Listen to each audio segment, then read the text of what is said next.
আমি একটা বিষয় খুব গভীরভাবে খেয়াল করে দেখছি, সেটা হচ্ছে বাংলাদেশে যখন হিন্দুদের উপরে নির্যাতন চালানো হয়, যখন তাদের মন্দির ভাঙা হয়, যখন তাদের এই পূজার প্রতিমা ভাঙা হয়, যখন তাদের গ্রামের পর গ্রাম জ্বালিয়ে দেওয়া হয়, তখন এক পার্টি বলে যে হিন্দু মুসলিম দাঙ্গা হয়েছে, হিন্দু মুসলিম দাঙ্গা হয়েছে। ভাই, দাঙ্গা কারে কয়? বাই দ্য ওয়ে, আমার একটু বলেন তো, দাঙ্গা জিনিসটা কারে কয়? দাঙ্গার মানে বোঝেন? হ্যাঁ, দাঙ্গা হলো গিয়া যখন দুই পার্টি দুই পার্টিকে মারে।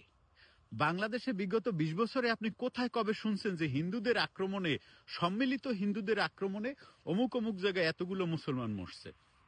কি বলেন আপনারা? এই সমস্ত কেন এই ভুল শব্দটা ইউজ করে?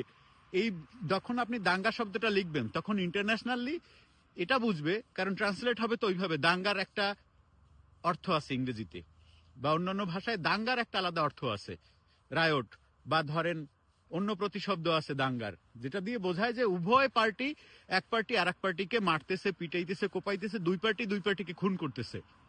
বাট রিয়েলি কি এটা হচ্ছে বাংলাদেশে?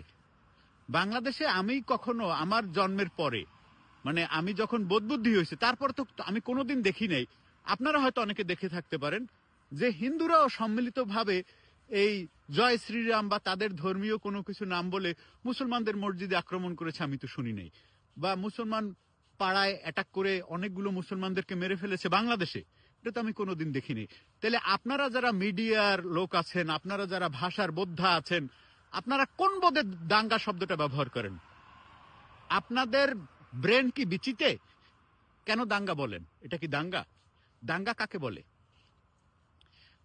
আপনাদের এই কথায়, এই কথা বাইরে এটা বোঝায়, বাইরের মিডিয়া, ইন্টারন্যাশনাল মিডিয়া যখন এই নিউজটাকে ট্রান্সলেট করে তখন তারা বোঝে যে হিন্দুরাও মুসলমান